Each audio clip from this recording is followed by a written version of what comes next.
Ayan, magandang umaga mga ka-journers, mga kapwa ko Pasigueño. Nandito po tayo ngayon sa Manalo Bridge, Barangay Manggahan, na nagdudugtong papunta ng Quezon City dahil nandito po si Secretary Vince Dizon upang inspeksyonin ang nasabing tulay. At nandito rin po si Mayor Vico Soto, kasama po ang City Administrator ng lungsod ng Pasig.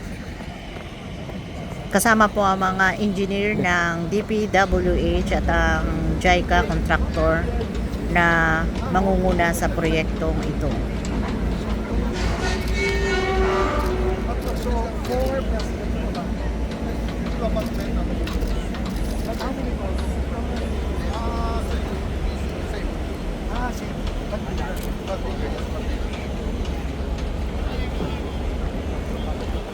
So we will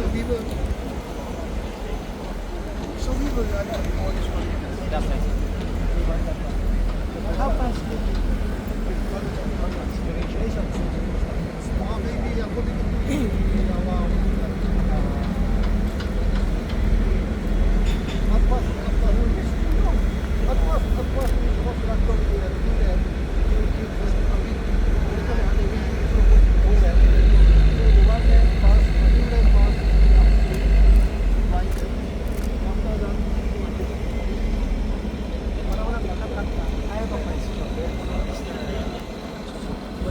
I have a question. I see empty lot. What is your allotment?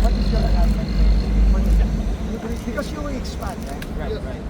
You will expand, correct? Can't you do?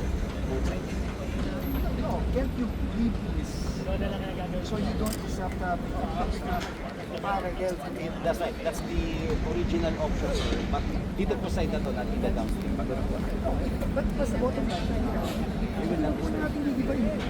Habang ginagawa nila, yun yung sa lang regular. Pero hindi pa traffic yung matapos naman traffic. So that's why it will take 2 years kasi after serving that, one year, two lanes. So you will not remove it. So during construction, Correct. during construction, Yun naman yung commitment yun, di ba, na there's no disruption. hindi madadaanan pa rin. Yun naman yung ano nila sa yung one side at a time.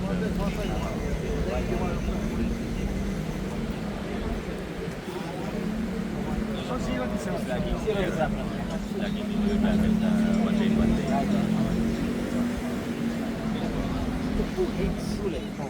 speed one.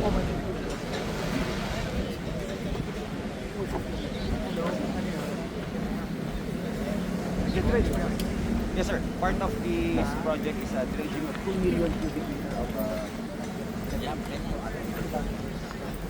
part of this will happen.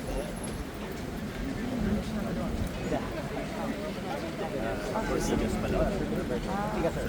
Delivery pa lang.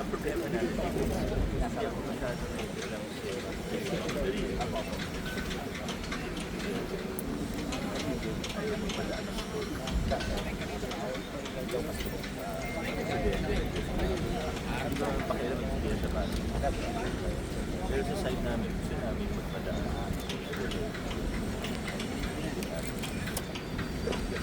Technical private.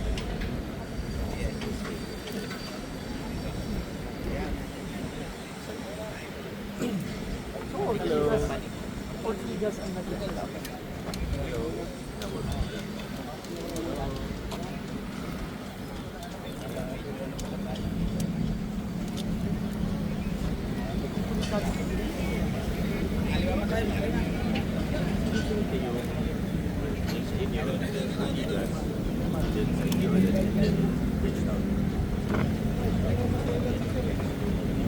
Ganun. Ay, pa mga.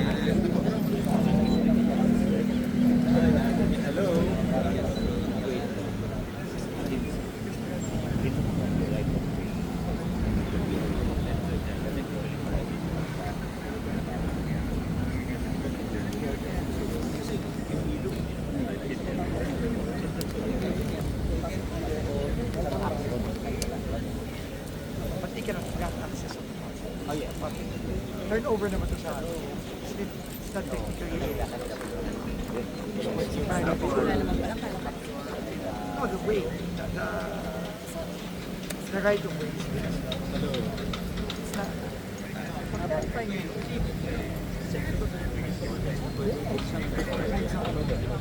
Ito, ilog yan.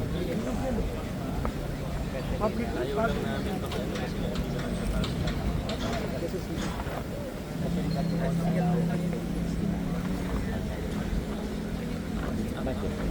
it causes problems in our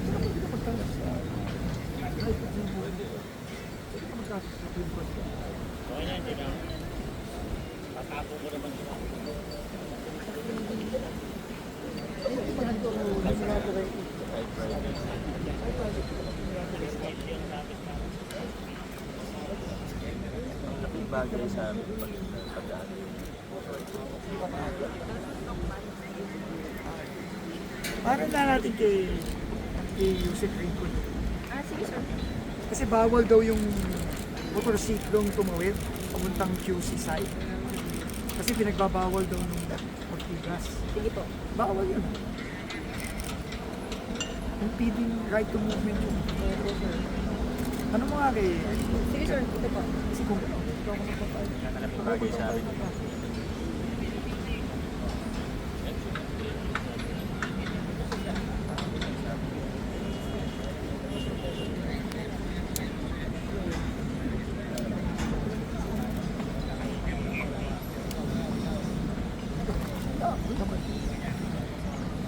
Saka pa paano yun? Ikot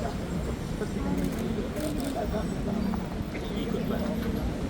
Kaya ito, maganda po yung ito. Pero safe naman siya. Kahit pulo siya, kahit pulo siya, okay lang. Gusto, ganun like, ganun naman ito yun. Tinabag sa kahit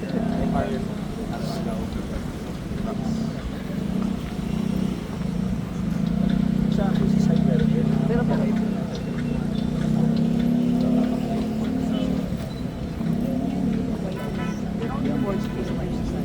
Sa kabila po, hindi na siya sa Dito kami.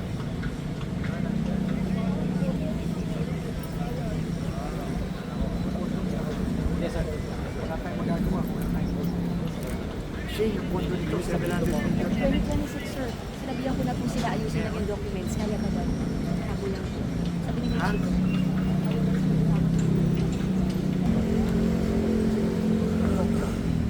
Pinasok yun ba? After pinasok ba? Ito po.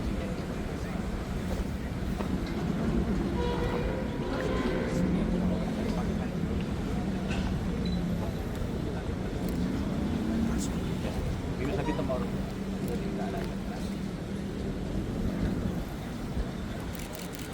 Oh, saan gagawin natin? Yung Sina Marian. si Mayor. Game na. Ano? Ito si Mariel. Diyan na, o dito. Marian. Papaikutin lang namin sila. Yun ang background. So nag-usap kami ni Mayor, pinaalam niya sa atin na merong itong bridge na to nasira to July 2024 nung typhoon na naging problema dito, eh makikita nyo naman ginagawa tayo ng flood control. Yung barge dahil nasa pagkat ng tubig tinamaan so ang maganda naman at no cost to government yung Japanese contractor, yung Toyo sasagutin yung temporary bridge na nagawa naman magagang ng konti, mga isang taon na halos bago nagawa. Pero temporary pa rin siya and limited yung capacity. Tapos for public care, yung mga panahon dahil kailangan i-maintain for safety, pinagsasaka. Siyempre, any closure sa mga tulay dito sa Pasig, i-wish yan sa mga kababayan natin. Kasi kung tayo ng tulay, magsasarap tayo sa tulay. Yan ang komposto kung Pasig kung Quezon City ang dami kumagal. Happy permission ng kababayan natin ang mag-traffic ng mga lugar. So, nag-request mayor kung pwede bilisan natin kapagawa ng permit. May problema lang tayo na tayo pwede doon na Quezon City side. No? So, we have to address that. So, kakausapin ko yung haring ng lugar, yung FF Cruz, nananawagan ako sa FF Cruz ngayon na sana naman mag-cooperate. No, kasi wala tayong choice kundi mag-expropriate dito. So, kailangan natin yung lupa kasi kailangan natin gawin yung permanent bridge at gagawin na natin mas malapat to instead of 2 days ng ating 3 days na ito. Nag-request si Mayor 4 days. So, para lupa mas lupag yung daan. Sinabihan naman ako ng Pangulo na yung mga ganito kailangan na mas masakit ito. No, and nabalitan ako lang, medyo nagko-contest yung may-ari ng lupa sa Office of the President. But knowing people here, kung ano ang makakabuti sa tao, yun ang mas gusto. So, and clear dito makakabuti sa tao. Kakausapin na lang natin yung may-ari ng lupa para makuha natin kayo. Para masakit. So, yun lang. Makulit na natin sa sige. Kasi pati na rin sa puso.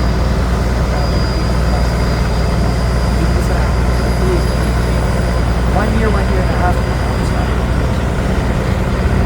Kahit ito na So basically, Sek, aabutin na ng tag-ulan. Ano yung magiging epekto no na temporary bridge pa lang siya pero papasok yung tag-ulan?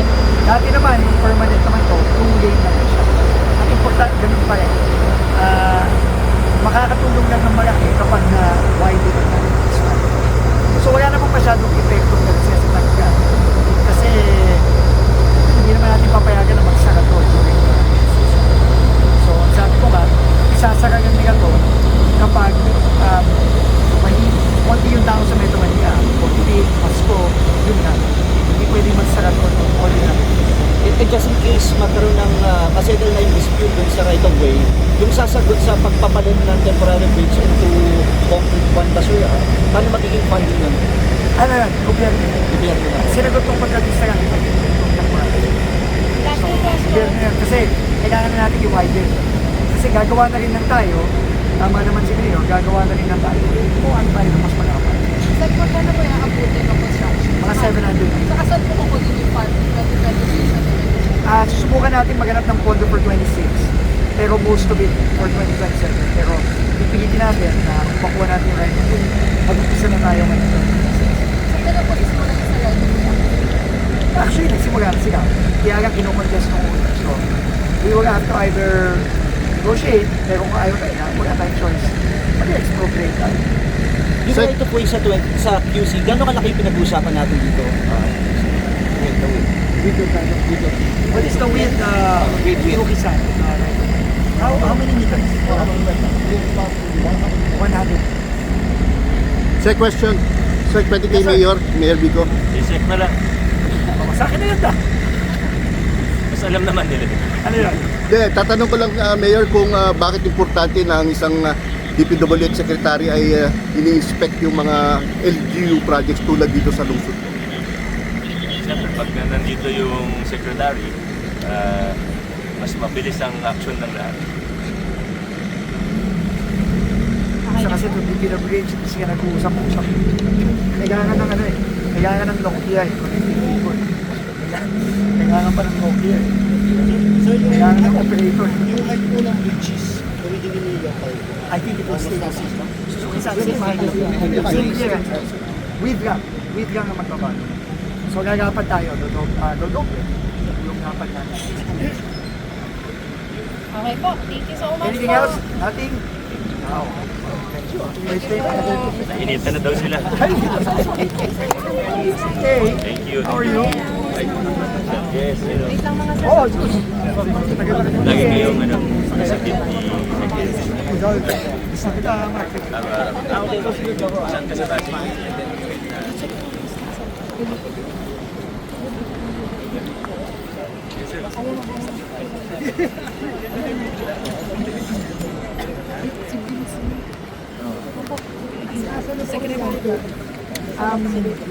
Yes, pero sa totoo, na yung mga Kasi pag nagtitigil pa sa mukhang sila, effective yung soil covering unit strategy Yes, Euro 5. Yan lang nabot as LG. yes, So, yung areas na tinabunan natin ng lupa, talagang nawala yun. hindi naman namin So, yun ang initial feedback na nakuha ko.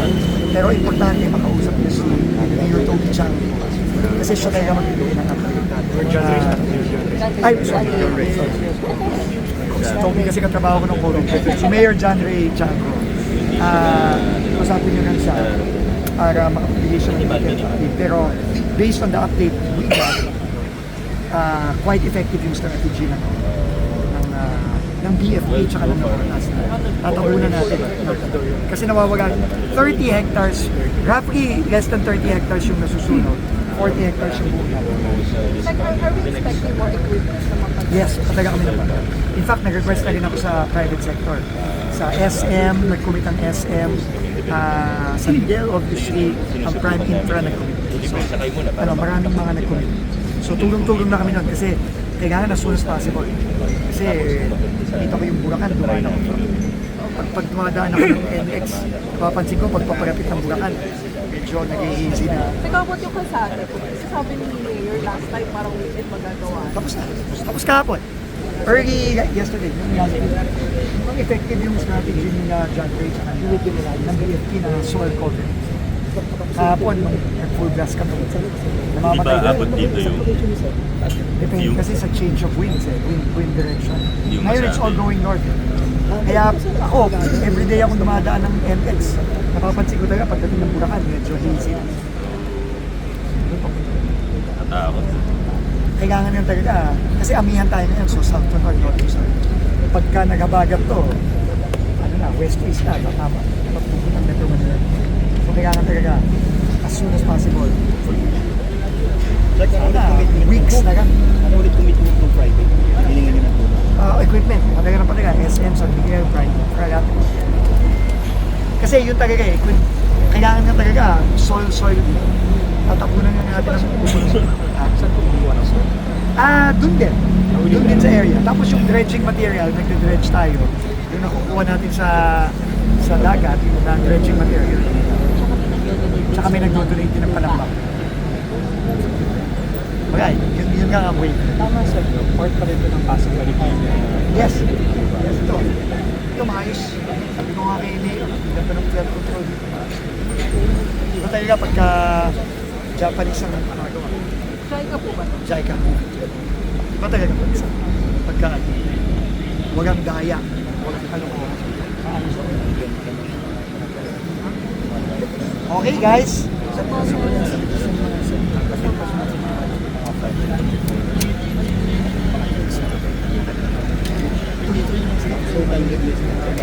Submit ka ng submit sa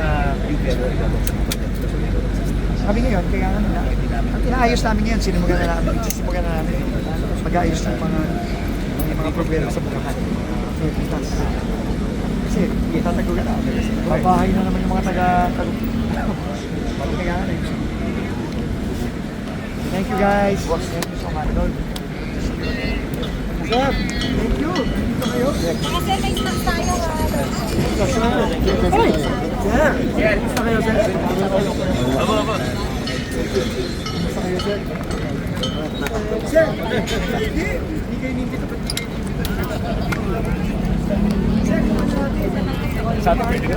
Pero sa kanila. Ayun o, soft drink. Soft drink. Ay.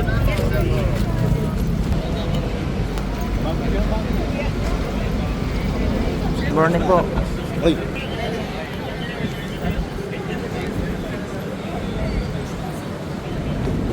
Hanggang dito na lang po muna ang ating vlogs. Maraming salamat po sa panonood at para po sa bago pa lang sa ating channel. Welcome po ang lahat and please like and share, comment down below and please subscribe. Ingat po ang lahat. Bye!